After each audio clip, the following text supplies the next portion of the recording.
মাঝে, মাঝে মূলধারার গণমাধ্যমে কোনো বড় খবর দেখে আপনার মনে কি এই প্রশ্ন জেগে ওঠে যে তথ্যটি কি আসলেই সত্য নাকি স্রেফ মিডিয়ার ছড়ানো কোনো দাবি?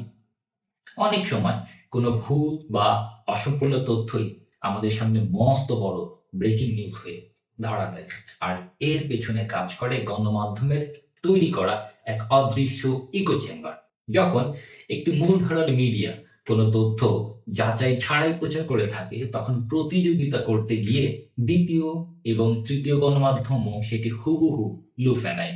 এভাবেই কোনো সোর্স ভেরিফাই না করেই এক সংবাদ মাধ্যম থেকে অন্য সংবাদ মাধ্যমে ভুল তথ্য প্রতিধ্বনিত হতে থাকে। এই ইকো চেম্বারের সবচাইতে বড় বিপদটা কোথায় জানেন? মিথ্যা বা ভুল তথ্য যত বেশি ছড়ায়, মানুষের কাছে সেটি তত বেশি প্রমাণিত সত্য বলে মনে হতে থাকে। একটা সাধারণ নিউজ পোর্টাল বা টিভি চ্যানেলের ভুল দাবি যখন আরো ১০টা নামী চ্যানেল প্রচার করতে শুরু করে, তখন সাধারণ দর্শক ভাবেন এতগুলো বড় বড় মিডিয়া যখন একই কথা বলছে, তখন নিশ্চয়ই বিষয়টি সত্যি। অথচ বাস্তবে পুরো ঘটনার গোড়া বা সোর্সটাই ভুল ছিল। কিন্তু কিভাবে এই বিপত্তি ঘটে থাকে? আজকের দিনে সবার আগে খবর দেওয়ার এক অন্ধ প্রতিযোগিতা চলছে। এই ব্রেকিং নিউজ কালচারের কারণে অনেক সময় সংবাদের মূল উৎস যাচাই করার ফুসরত মেলে না। কখনো কোনো বেনামি সোর্স, কখনো কোনো পক্ষের এক পেশে দাবি, আবার কখনো স্রেফ অসাবধানতা বশত হওয়া ভুলগুলোই ভাইরাল হয়ে যায়।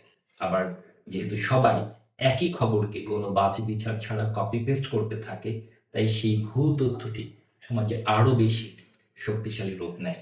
মূলত ৩টি কারণে মিডিয়াতে এই ইকো চেম্বার তৈরি হয়ে থাকে। প্রথমত, সবার আগে আমিই ব্রেকিং নিউজ দেব, এই তীব্র প্রতিযোগিতা।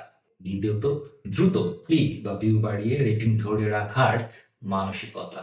এবং তৃতীয়ত, দর্শকের আবেগকে পুঁজি করে স্ক্রিনে ধরে রাখার কৌশল। কিন্তু দিন শেষে এর মাসুল গুনতে হয় সাধারণ মানুষকে। তারা প্রকৃত সত্য জানার অধিকার থেকে বঞ্চিত হয়ে থাকে। গণমাধ্যমের এই ভুল ইকো চেম্বার চেনার কিছু লক্ষণ রয়েছে। যেমন, যদি দেখেন যে একাধিক চ্যানেল বা পেজে একই খবর ছড়ানো হচ্ছে, কিন্তু কোনো প্রতিবেদনেই সংবাদের মূল ও নির্ভরযোগ্য উৎসের উল্লেখ নেই, তবে শুরুতেই সন্দেহ করুন।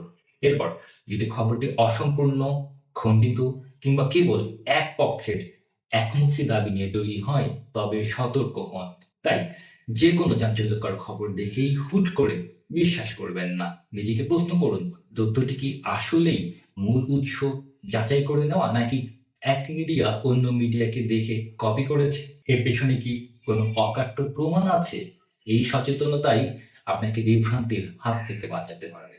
মনে রাখবেন, মিডিয়ার ইকো চেম্বার অনেক সময় ভুল তথ্য ছড়ানোর সবচাইতে শক্তিশালী অস্ত্র হয়ে ওঠে। তথ্য যাচাইয়ের এমন আরো দরকারি ইনসাইট পেতে ফলো দিয়ে রাখুন বাংলা